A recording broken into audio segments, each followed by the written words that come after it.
feedback is consistent. You're dependable. We can always count on you. You handle things without drama. You nod. It sounds like progress.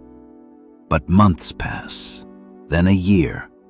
Decisions move upward. New responsibilities appear sideways. You are consulted, rarely elevated. Nothing dramatic happens. No confrontation, no demotion, no warning. Just a quiet stabilization. And that is the moment most people miss. You thought you were building a reputation. You were. But reputation does not expand indefinitely. It compresses. You believe reliability signals readiness. Hierarchy often reads it as containment. And once containment forms, movement slows. Not emotionally, structurally. If it persists long enough, you stop being evaluated for growth. You are simply placed.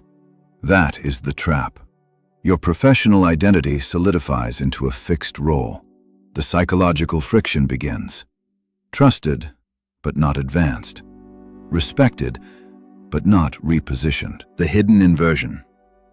You think consistency creates upward movement. The system interprets it as efficient stability. And if categorization stabilizes, evaluation stops. The system no longer asks where you could expand. It optimizes around keeping you where you are. That is the irreversible shift. Most professionals believe reputation is momentum. It is not. Reputation is compression. It is the summary the system forms about how to use you. Once that summary stabilizes, the question changes. Not, where else could they operate? But, where do we place them to preserve stability? This is the first inversion. You do not stall because you lack competence. You stall because you became predictable in one dimension.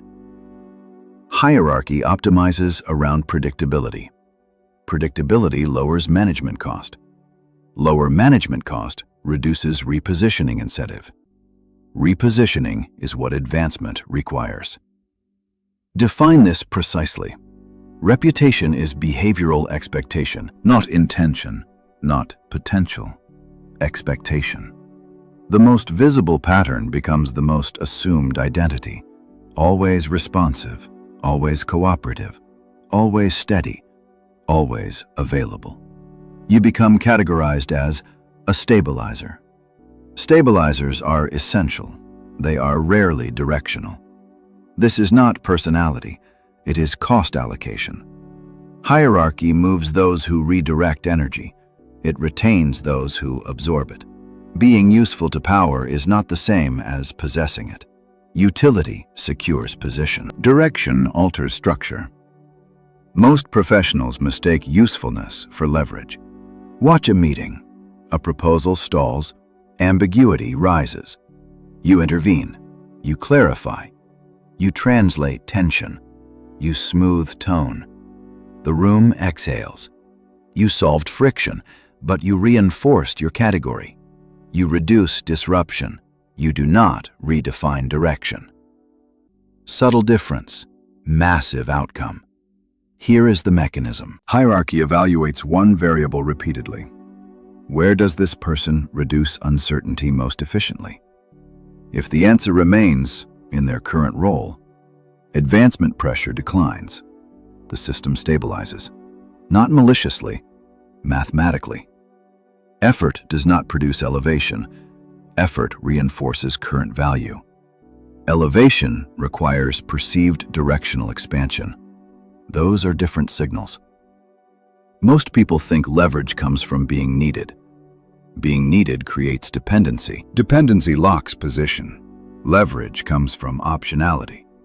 Optionality signals mobility. Mobility introduces structural risk. Hierarchy grants mobility only to those who have demonstrated capacity beyond current categorization. This is where the trap tightens. You double down on praised behavior. You respond faster. You volunteer more. You protect consistency.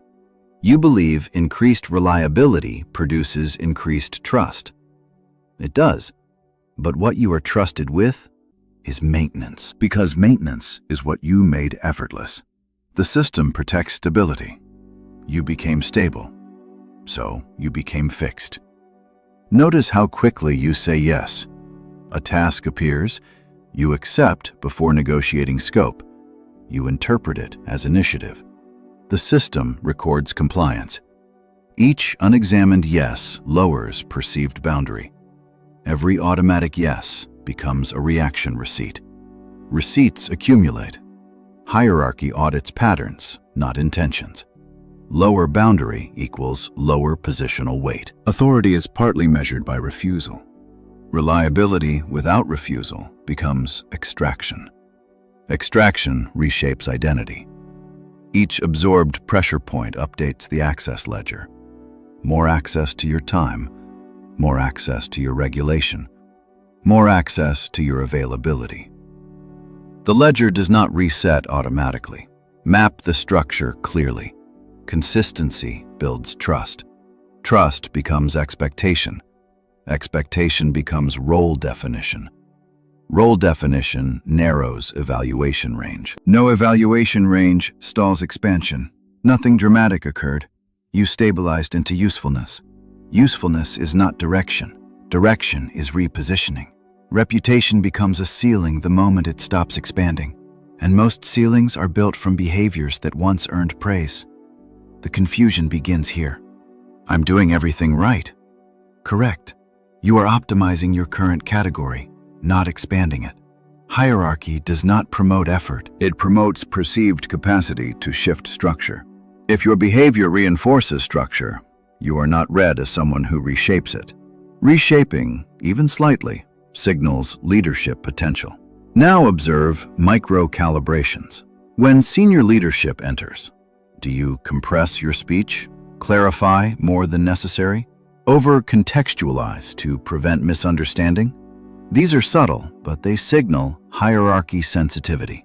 Excess sensitivity signals lower positional stability. The room registers it, silently. They may not articulate it, but they register it. And registration drives categorization. Here is the inversion most professionals resist. A strong reputation is not always an asset. Sometimes it is the most efficient containment tool in the system, because it lowers uncertainty, and lowering uncertainty makes you safe. Safe professionals are invaluable. They are not automatically elevated. Elevation introduces volatility. Volatility demands belief in directional authority. Directional authority requires boundary. Boundary introduces controlled friction. Most reputation-built professionals eliminate friction entirely, so elevation never becomes necessary. Try this shift. Instead of asking, "How do I prove my value more clearly?" ask, "Where have I become structurally predictable?" Unpredictability is not the objective. Dimensional expansion is. If your reputation is single-dimensional, your advancement lane narrows. If it is multidimensional, evaluation reopens. Now we move from observation to control. The trap is not external. It is behavioral. Behavior is adjustable, but only after clarity. Here is the dynamic. Hierarchy compresses identity into the narrowest stable category available. If your visible behaviors remain narrow, your perceived identity narrows with them. Once narrow enough, movement feels unnecessary. Not to you, to them. And in hierarchy, perception is positional reality. Pause. If you are respected but not repositioned, trusted but not expanded, relied on but not elevated, your reputation may have matured into a cage. The common overcorrection begins here. Louder, more visible, more assertive, more forceful.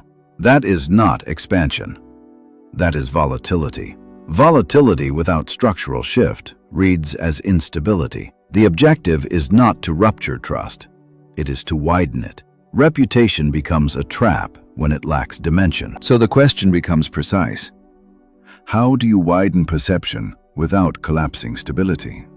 Now we introduce structure. Audit your inflow. What problems automatically come to you? Cleanup work? Clarification? Emotional smoothing? Technical execution? Your dominant utility becomes your default identity. If you are associated with one problem type, categorization has narrowed. Notice flow direction. Does work move toward you, or do decisions move toward you? If tasks consistently move toward you, but strategic decisions move around you, you are categorized as execution. Execution sustains systems. Execution does not signal direction. Test absence. If you delay response, does the system destabilize or simply wait? If no destabilization occurs, your urgency is not structurally required. That is not criticism, it is diagnostic. Authority shifts systems when absent. Utility sustains systems when present. Different signals, different outcomes. Now, the misunderstood pivot. Dimensional friction is not conflict. It is selective redirection. Instead of solving immediately, ask, what outcome are we optimizing? Instead of volunteering for execution, say, if I take this on, I want ownership of decision parameters. You are not refusing work, you are expanding scope. Expansion forces reevaluation. Containment, used deliberately, becomes leverage. Speak less. Frame more. Decide fewer tasks. Define more boundaries. Identity begins shifting from stabilizer to directional reference. Hierarchy recalibrates slowly, but it recalibrates. Most people sabotage this phase. They withdraw effort, become passive-aggressive, manufacture artificial tension, perform dominance theatrics. That collapses trust. Expansion must preserve stability. You are not replacing reliability. You are layering dimension onto it. Now, ground it. Tuesday, 9:15 a.m. Quarterly planning. Daniel, 4 years in. Known as solid. Always prepared. Always precise. Never dramatic. A project stalls. He stabilizes it. Today the discussion shifts. New vertical. New allocation. He sees structural gaps. He begins outlining operational adjustments. Leadership nods. Thanks him. Then continues strategic allocation without him. After the meeting, Daniel receives implementation responsibility, not ownership. He feels overlooked. Nothing unfair occurred. Structurally, this is what happened. In a strategic moment, Daniel reinforced execution identity. He strengthened the plan's stability. He did not expand his perceived scope. The system optimized accordingly. And optimization feels personal when you do not see the structure. 3 corrections, signal level corrections. Do this. In order to execute this effectively, I need clarity on who owns final directional calls. Not, I'll handle implementation. One widens scope, the other reinforces containment. Do this. What assumptions are driving this allocation? Not, here's how we can operationalize it.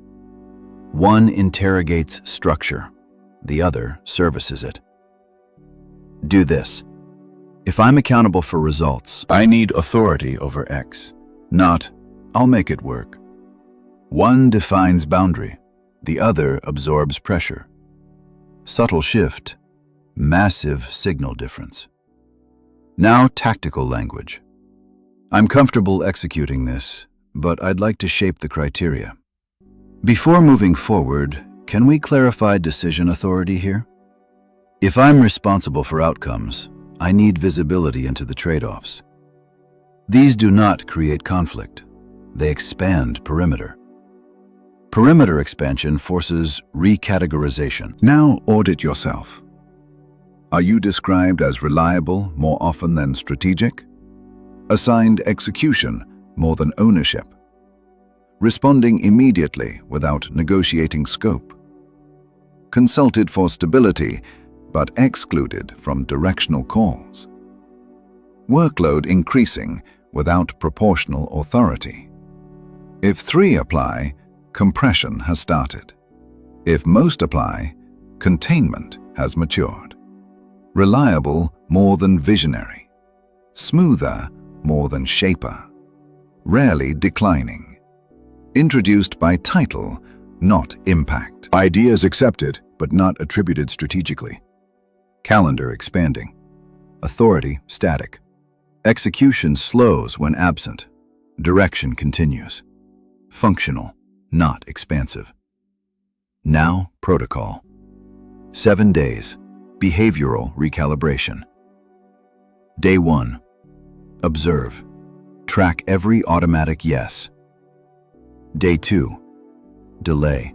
Pause. Ask one scope-expanding question before committing. Day 3. Frame. Shift from solving to defining criteria in one meeting. Day 4. Contain. Reduce explanation. Speak in compressed conclusions. Day 5. Boundary. Negotiate one decision parameter before executing. Day 6. Visibility. State clearly what you own and what you do not. Day 7. Audit. Observe reaction shifts. Did conversations slow around you? Did someone seek your input earlier? Did you feel pressure to revert to smoothing? That pressure is expansion tension. Reputation is gravitational. If you do not widen it, it narrows. Once narrow enough, movement feels unnecessary to everyone but you. This is not about reducing dependability. It is about refusing single-dimensional identity. Leverage must evolve. If it remains static, hierarchy adapts around it. When hierarchy adapts around you, you stop adapting above it. Now the deeper layer. Compression is external first, then internal. Once categorized, you begin cooperating with the category. Second trap. You anticipate expectations. Prepare answers before questions. Absorb friction preemptively. Smooth tension before it surfaces, not weakness. Competence misdirected towards stability. Hierarchy reads patterns of self-regulation. If you regulate for harmony, you are categorized for containment. Most attempt expansion by adding skill, certification, course, metric. Skill deepens utility. It does not automatically widen scope. Scope is not capability. Scope is perceived redefinition capacity. If you have never signaled redefinition, new skill reads as deeper execution. Workload increases, influence does not. Now expose the structural triad. Hierarchy evaluates. Stability, direction, containment capacity. You built stability. You may even possess containment capacity. Others rely on you to absorb friction. But direction requires visible boundary. Boundary introduces mild tension. Mild tension triggers reevaluation. Reevaluation reopens category. Friction avoidance freezes advancement. Trade-off clarity. The moment you expand dimension, Some will feel less comfortable. You are no longer purely stabilizing. You introduce edge. Edge alters energy flow. If discomfort feels intolerable, you will revert to smoothing. Smoothing restores containment. Subtle, structural. Now, define identity recalibration precisely. Identity recalibration is deliberate pattern shift, not announcement, not performance. Pattern change sustained long enough to force category revision. Hierarchy does not respond to intention. It responds to repetition. Change repetition. Change categorization. Change categorization. Change trajectory. You do not announce new positioning. You demonstrate new perimeter. Previously, you solved quickly. Now, you define criteria before solving. Previously, you volunteered for execution. Now, You negotiate authority with responsibility. Previously, you clarified others' ambiguity. Now, you tolerate ambiguity until direction clarifies. Each shift is minor. Each shift widens perception. Watch your relationship with silence. When a decision point appears, do you fill the gap? Or do you hold it? Filling signals support. Holding signals evaluation. Evaluation alters category. Now apply the expansion overlay. Choose one containment behavior. For most, over-availability. Reduce it by 15%. Not theatrically, just enough to register boundary. Observe reactions. In strategic discussions, move from answering to framing. Instead of solutions, ask, what outcome defines success? Framing shifts you from executor to evaluator. Evaluator reads closer to authority. Silence is not avoidance, it is calibration. Delay correcting minor misstatements. Does the room self-adjust? If yes, your urgency was reinforcing containment. If no, your intervention carries weight. Either outcome reveals structure. Before accepting responsibility, state conditions. If I'm accountable, I need clarity on decision authority. Not resistance. Alignment. Alignment shifts perception upward. Occasionally decline low-leverage tasks. Not emotionally, strategically. I'm prioritizing X because it impacts Y. Trade-off discipline signals strategic awareness. Strategic awareness widens scope. Fail condition. If you become rigid, withdraw emotionally, signal superiority, manufacture dominance, trust collapses. Expansion must feel proportional. Now Daniel, 3 months later. He frames before solving, negotiates parameters before implementing, allows minor friction to surface. Initial discomfort. A manager asks, "Are you pushing back?" Daniel responds, "I'm clarifying ownership before committing." Calm. That sentence alters trajectory. Not instantly, gradually. 2 quarters later, he is included earlier in allocation conversations. Not because he demanded entry, because signals changed. He is no longer pure stabilizer. He is partial definer. Definers are evaluated differently. Now direct the lens inward. Where are you cooperating with containment? Internally? Because the most durable cages are self-maintained. Safety sustains category. Category restricts mobility. Mobility requires visible perimeter. Hierarchy is adaptive, not emotional. Change the pattern. Response changes, but only with consistency. One assertive moment is noise. Sustained dimensional shift rewrites summary. Summary becomes reputation. Final layer. Most say they want advancement. Many want recognition without disruption. Repositioning disrupts. If you were built on stability, direction introduces friction. Someone hesitates. Someone tests you. Someone resists subtly. Final filter is not skill, it is tolerance. Can you tolerate temporary instability while category recalibrates? Imagine years as dependable executor. You negotiate scope, frame criteria, delay automatic smoothing. Productivity may dip briefly. People ask, "Are you overwhelmed?" Why the shift? This is recalibration friction. Hierarchy is testing perimeter stability. Retreat. Categorization locks. Hold posture. Category widens. Now observe your reflex. When pushed, do you reassure, soften tone, over-clarify to restore comfort? Containment reflex. It protects reputation. It also protects ceiling. Replace reassurance with clarity. Clarity preserves boundary.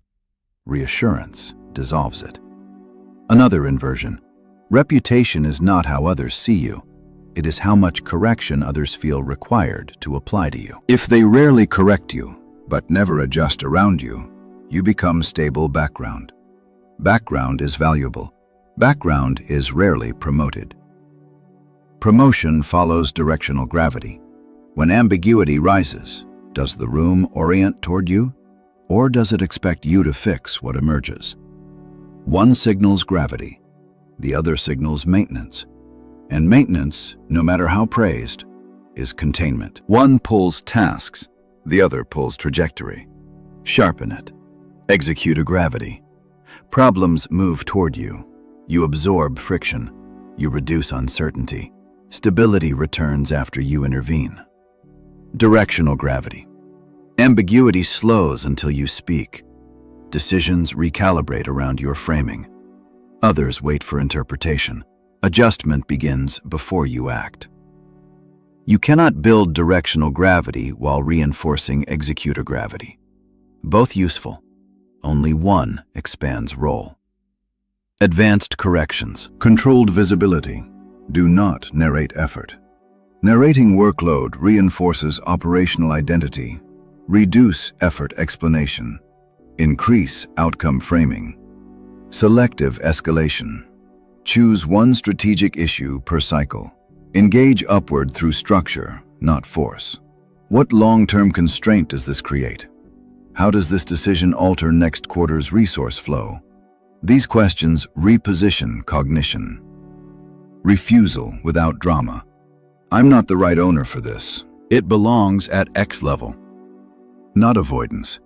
Scope clarity. Scope clarity signals leadership bandwidth. Now the internal shift. Detach identity from reliability. Reliability is a trait. Direction is a role. If identity fuses with trait, you defend the trait. Defense blocks expansion. Remain reliable. Stop needing to be perceived as reliable at all times. That detachment alters micro-behavior. Micro-behavior reshapes perception. Perception reshapes categorization. Categorization reshapes trajectory. Final cost layer. If dimension expands, some feel displaced, some test boundaries, some resist perimeter. Not conflict, gravity rebalancing. Stabilizers face overload. Definers face resistance. Choose pressure. The corporate throne is not friction avoidance. It is friction selection. Reputation traps feel safe. Safety lowers friction. Lower friction lowers evaluation. Lower evaluation stalls mobility. Stable but static is equilibrium. Equilibrium rarely elevates. Shift requires asymmetry. Asymmetry requires boundary. Boundary requires tolerance.